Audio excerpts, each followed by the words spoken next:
Bom dia, boa tarde ou boa noite aí, meus queridos alunos do primeiro ano da Padrão das minhas turmas. Volto então nessa semana para corrigir a atividade 2 do PET 2. Beleza, galera? Para quem fez o formulário, ficou atento às questões eu mandei no áudio semana passada.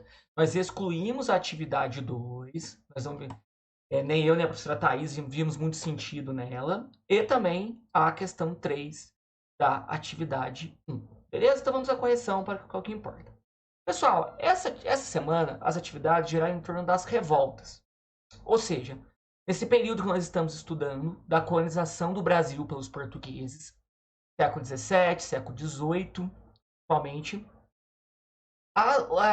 o tema central agora, saindo da economia açucareira, lembrando, uma economia açucareira com trabalho escravo, mas também existiam pessoas livres, portugueses, era uma sociedade muito complexa. O que vai acontecer? Uma série de revoltas que a gente começa a ver essa semana, vamos ver outras depois, contra a coroa portuguesa. Então a primeira questão, pessoal, é da seguinte forma. Questão, voltamos no texto, grifei ele para ficar mais fácil. Primeira questão, quais são as principais motivações de revoltas na América Portuguesa na colonização? E aí, pessoal, quem leu o texto com um pouquinho de atenção, já pegou, né? As revoltas, elas estão diretamente relacionadas com o quê? Com os interesses, pode ser da elite local, pode ser de pessoas ligadas à economia, podem ser de escravos, a uma vida melhor, a uma economia, a direitos, a cargos, enfim. Tinha-se uma visão, aí entra na questão 2 da historiografia. E o quê? Que, antigamente, a coroa portuguesa mandava e o colono obedecia. Só que não é bem assim.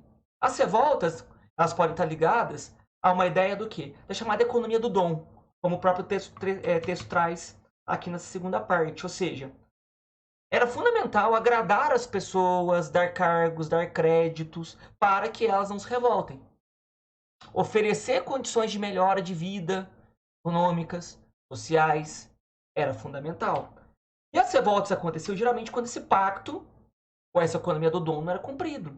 Ou seja, esses vassalos tinham interesse em terras, interesse em mandar, tinham interesses em conflitos locais, por exemplo, envolvendo poder, políticas que vinham, por exemplo, uma lei que vinha de Portugal e não agradava aqui.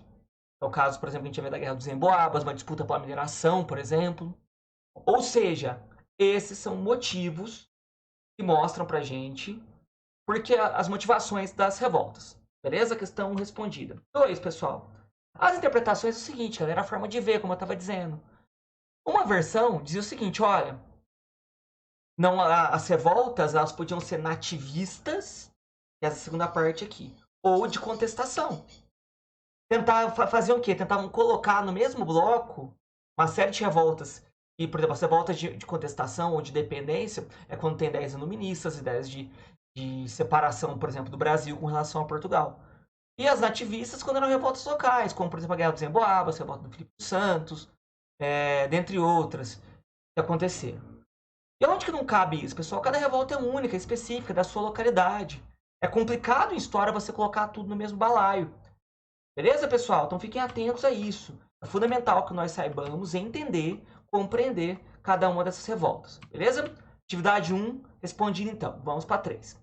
A 3, pessoal, é especificamente de uma revolta. É um texto de uma historiadora muito importante do Brasil chamada Adriana Romero, publicada na revista Nova História, que trata da Guerra dos Emboabas. O que era o Emboaba? Gente, Emboaba era o paulista. Nesse período, por exemplo, aconteceram as chamadas entradas e bandeiras pelo sertão, pelo interior, que levaram, por exemplo, à descoberta das minas. Ou seja, Minas Gerais, como uma empreitada, Minas obviamente de ouro, desse trabalho desses paulistas, bravaram, de acordo com essa visão tradicional bandeirante aí, e chegaram a uma região no qual brotava ouro do chão. Encontraram ouro, a princípio, no fundo do Ribeirão do Carmo, em Mariana, na Vila de Mariana, por exemplo. Então, pessoal, os emboabas, por exemplo, eles vão estar diretamente envolvidos num conflito entre esses que chegaram na região mineradora primeiro e os portugueses tentando controlar. E aqui, no primeiro momento, é só para a gente entender quem são eles. Por exemplo, o que é esse direito de conquista reivindicado pelos paulistas? Os paulistas reivindicavam o seguinte, olha, e por eles serem os primeiros a chegarem a chegarem na região das minas, eles tinham esse direito. Ou seja, eles que desbravaram. Ao desbravar, eles têm então que receber as benesses, receber então as vantagens desse processo. Beleza, pessoal?